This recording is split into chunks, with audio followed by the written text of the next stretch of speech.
पदकाच्या आशा उंचावताना दिसतायत। पॅरिस ऑलिम्पिकमध्ये भारताला आणखी एक कांस्य पदक मिळालेलं आहे।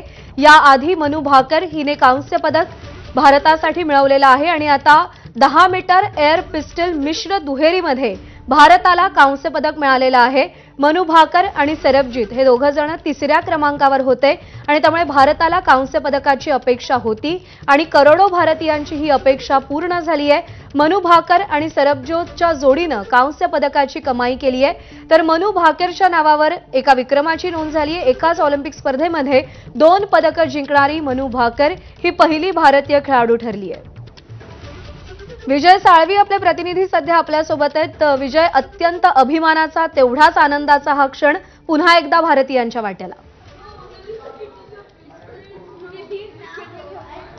आणि माझ्यासाठी तर जास्त आहे, कारण मी उद्याच्या नेमबाजांबरोबर हा विजय साजरा करतोय। राष्ट्रीय स्मारक जे स्वातंत्र्यवीर सावरकर राष्ट्रीय स्मारक आहे त्याच्या रायफल रेंजवर, एअर रायफल रेंजवर मी आहे। प्रशिक्षक विश्वजीत शिंदे माझ्यासोबत आहेत आणि हे सगळे या राष्ट्रीय स्मारक, स्वातंत्र्यवीर राष्ट्रीय स्मारकचे नवे नेमबाज यांच्या समवेत हा विजय साजरा करतोय।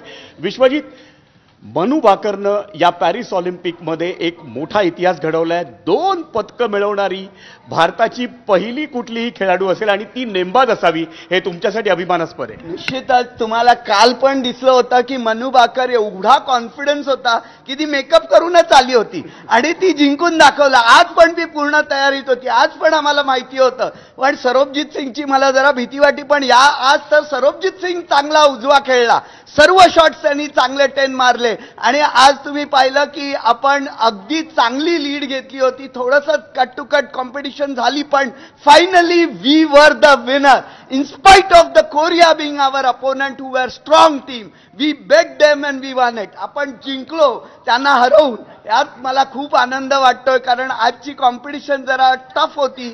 थोडा भीती वाटत होती की कोरिया काय करेल।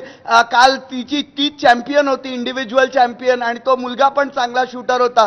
सो आपल्याला काहीतरी टफ फाईट मिळणार, पण फायनली इंडिया डिड इट। आणि both the shooters, Manu Bhaker and thanks to our coach also who gave the last tip at right time. Vishwajeet, काय सांगता येईल, कारण मनू भाकर सातत्यानं चांगलं कामगिरी बजावत होती, पण टोकियो ऑलिम्पिकमध्ये तिला आपल्या नावाला, लौकिकाला साथीचा परफॉर्मन्स देता आला नाही।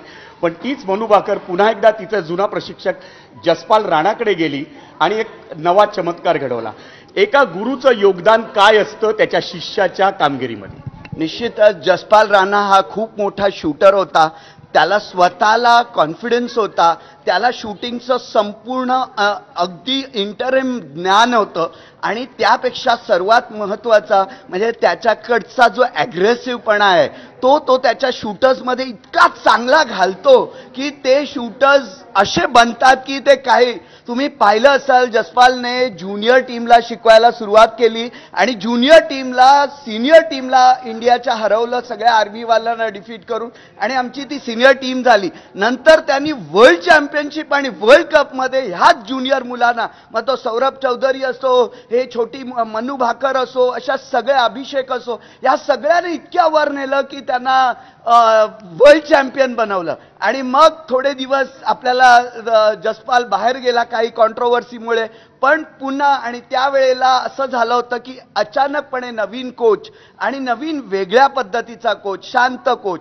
मी हे म्हणत नाही की Ronak is not a good coach, he is a good coach, but the way of ते शिकवण्याची जी पद्धत असते ती बदलली, शिकवण्याची जो अप्रोच असतो तो बदलला होता। आणि मग शेवटी आता पुन्हा एकदा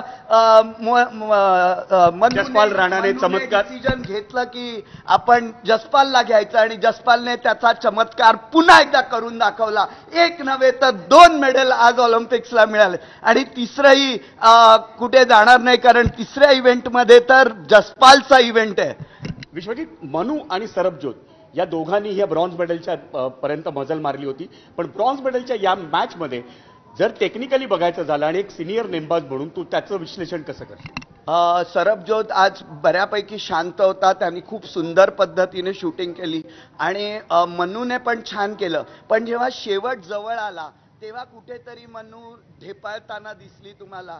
आणि 8 मनूकडून येणं म्हणजे एकदम शॉकिंग होतं. तुम्ही तिचा चेहरा बघितला असेल तर तिला एकदम असं वाटत होतं की मनू एकदम घाबरली की काय. पण त्या वेळेला अचूक टायमाला आपल्या कोचने टाइम ऑफ घेतला, तिला जाऊन काहीतरी तिला कान मंत्र दिला, तिला पुन्हा एकदा जोश आणला आणि नंतर मनूने त्यामुळे प्रत्येकाच्या मनातच आनंद आहे, उत्साह आहे. आपण पाहतोय